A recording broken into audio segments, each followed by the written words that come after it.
അസ്സലാമു അലൈക്കും. എല്ലാവർക്കും സുഖമല്ലേ? അൽഹംദുലില്ലാ. പിന്നെ ഞാനിന്ന് ഇഡലി നമുക്ക് ഈസി ആയിട്ട് അരി വെള്ളത്തിലിട്ട് വെക്കാൻ മറന്നുപോയാൽ നമുക്ക് എങ്ങനെ ഈസി ആയിട്ട് ഇഡലി ഉണ്ടാക്കുന്നത് നോക്കാം. നമുക്ക് സാധാരണ അരി അരമണിക്കൂറെങ്കിലും വെള്ളത്തിലിട്ട് വെക്കണം. പിന്നെ ഒരു 3-4 മണിക്കൂർ പുളിക്കാൻ വെക്കണം. എങ്ങനെയെല്ലാം ചെയ്യണ്ട. ഞാൻ വെള്ളത്തിലിട്ട് വെക്കാൻ മറന്നുപോയിന്. ഇപ്പോൾ അരമണിക്കൂർ മുമ്പേ വെള്ളത്തിലിട്ടതാണ്. ഇത് കഴുകി അരച്ചതിന് ശേഷം ഞാൻ ഇതിനിടെ ദോശ ഉണ്ടാക്കിയ 2-3 ടേബിൾ സ്പൂൺ അരി ഫ്രിഡ്ജിൽ വെച്ചിട്ടുണ്ടായിന്. ഈ അരി വെള്ളത്തിൽ അരമണിക്കൂർ മുമ്പ് ഇടുമ്പം തന്നെ അതും പുറത്തെടുത്ത് വെച്ചിട്ടുണ്ടായിന്. അപ്പോൾ ഈ അരി അരച്ച് ഞാൻ നേരത്തെ പുറത്തെടുത്ത് വെച്ച 2-3 ടേബിൾ സ്പൂണ് ദോശൻ്റെ മാവില്ലേ, ആ മാവും കൂടെ മിക്സ് ചെയ്ത് നന്നായി സ്പൂൺ കൊണ്ടോ മറ്റും മിക്സ് ചെയ്തതിന് ശേഷം നമുക്ക് അടച്ച് വെക്കാം. അടച്ച് വെച്ചിട്ട് ഒരു അരമണിക്കൂർ 3/4 മണിക്കൂർ കൊണ്ട് ഇത് പൊളിച്ച് കിട്ടും. അല്ലെങ്കിൽ നമുക്ക് 3-4 മണിക്കൂർ വെക്കണ്ടേ. ഇത് നന്നായി മിക്സ് ചെയ്തിട്ട് നമുക്ക് അടച്ച് വെക്കാം. കയ്യോട് മിക്സ് ചെയ്താൽ പെട്ടെന്ന് റെഡിയാവുമെന്ന് പറയുന്നത്. പിന്നെ കയ്യോടൊന്നും മിക്സ് ചെയ്യുന്നില്ല. നമുക്കിവിടെ നല്ല ചൂടാണ്, വേഗം പൊളിക്കും. ഇത് അടച്ച് വെച്ചിട്ട് അരമണിക്കൂറിന് ശേഷം നമുക്ക് ഇഡലി ഉണ്ടാക്കാൻ പറ്റും.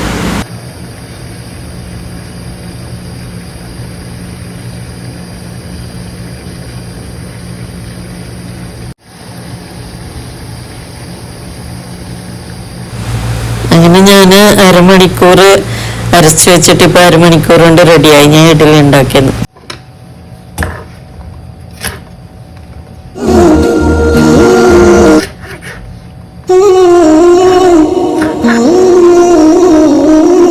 ഇഡലി ഉണ്ടാകുന്ന സോഫ്റ്റ് പൂ പോലത്തെ ഇഡലി നമുക്കങ്ങനെ ചെയ്താൽ മതി. പിന്നെ ഞാൻ സാമ്പാറാണ് ഉണ്ടാക്കുന്നത്, ചട്ടണിയും സാമ്പാറും.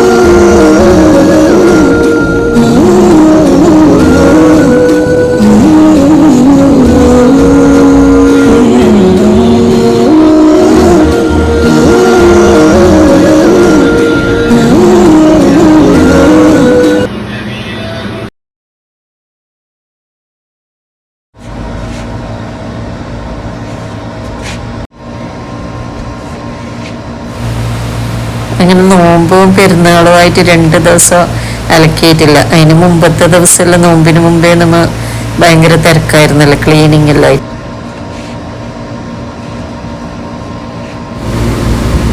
അങ്ങനെ അലക്കി കഴിഞ്ഞ് പുറത്തു കൊണ്ടുവന്നിട്ടു. നല്ല ചൂടാണ്. പോരഞ്ഞിട്ട് ഒരു ചൂട് കാറ്റും. ഡ്രസ്സെല്ലാം ഇട്ട് കഴിഞ്ഞാൽ ഒരു സെക്കൻഡ് കൊണ്ട് ഇതെല്ലാം ഉണങ്ങി കിട്ടും.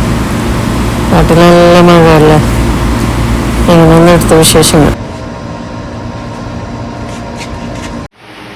വേണ്ടവര് അടയാളം. ഇത് ബിൽഡിങ് പഴയതായിട്ടാന്ന് പറയുന്നത്. ഇത് കടക്കുമ്പോൾ നമുക്കിങ്ങനെ മേലോട്ട് വെക്കുമ്പോൾ കാണുമ്പോൾ ഭയങ്കര അസ്വസ്ഥത.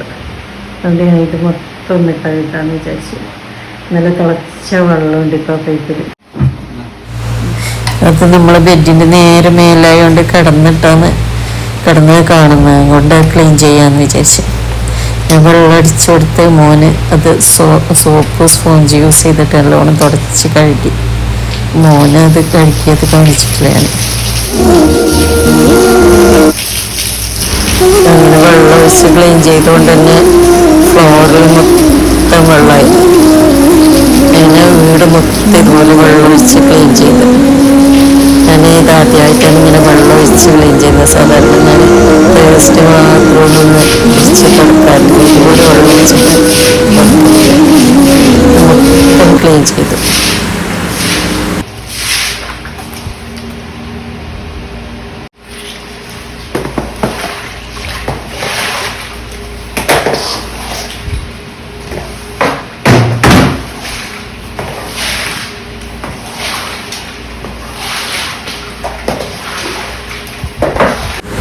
പിന്നെ നോമ്പും പെരുന്നാളെല്ലാം ആയതുകൊണ്ട് ഞാൻ പറഞ്ഞില്ലേ 2-3 ദിവസം അലക്കിയിട്ടുമില്ല. അലക്കിയ ഡ്രസ്സാണെങ്കിൽ മടക്കിയിട്ട് എടുത്ത് വെച്ചിട്ടൊന്നുമില്ല.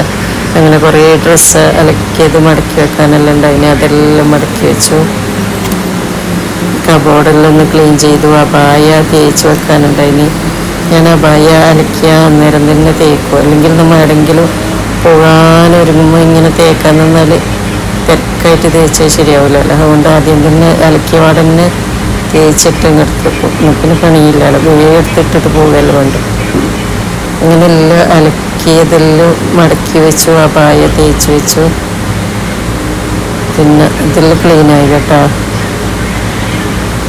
ഇനി ഉപ്പ ഇന്ന് പെയിൻ്റ് അടിക്കുമെന്ന് പറഞ്ഞു. ഇന്ന് പെയിൻ്റ് അടിക്കും ഉണങ്ങിയാൽ.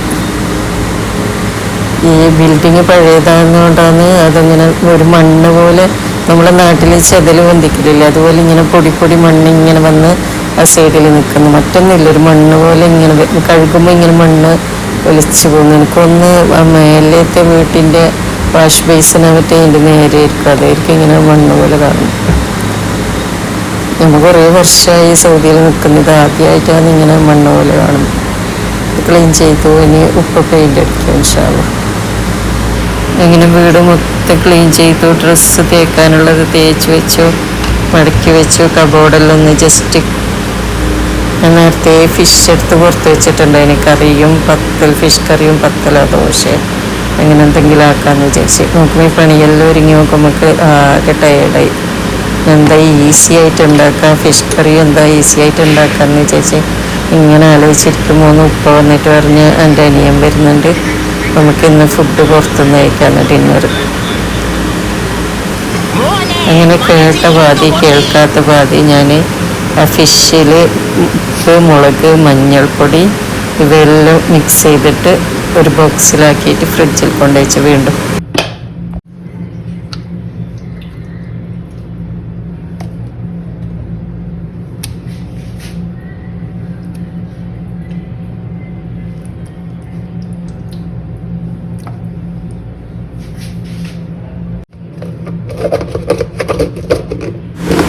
എന്നിട്ട് ഉപ്പാൻ്റെ അനിയന് ഞാൻ ചായയും പലഹാരം ഉണ്ടാക്കി കൊടുത്തു.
ഞാൻ ഇന്നലെ ക്ലീൻ ചെയ്തില്ല ആ സ്ഥലത്ത് ഇന്ന് ഇപ്പോൾ പെയിൻ്റ് അടിക്കാൻ.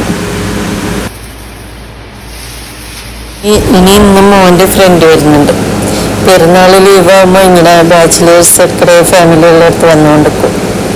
നമ്മൾ ഇപ്പോൾ കുറച്ച് കുറവാണ്, കാരണം നമ്മൾ ഫസ്റ്റ് ഒലയിലായിരുന്നു. അന്നേരം ഇഷ്ടം പോലെ പെരുന്നാൾ ലീവ് കഴിഞ്ഞ് വരെ ആൾക്കാരിങ്ങനെ വന്നുകൊണ്ടുണ്ടായിരുന്നു.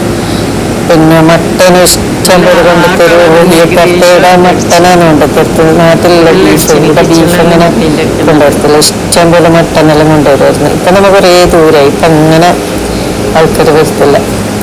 ഇത്രയൊക്കെയാണ് നമ്മൾ പെരുന്നാൾ കഴിഞ്ഞുള്ള വിശേഷങ്ങൾ. അപ്പം നിങ്ങൾക്ക് വീഡിയോ ഇഷ്ടപ്പെട്ടാൽ ലൈക്ക് ചെയ്യാനും കമൻറ്റ് ചെയ്യാനും എൻ്റെ ചാനൽ സബ്സ്ക്രൈബ്. ഇനി നെക്സ്റ്റ് നല്ലൊരു വീഡിയോ ആയിട്ട് കാണുന്നത് വരെ ബൈ, മാസലാമ.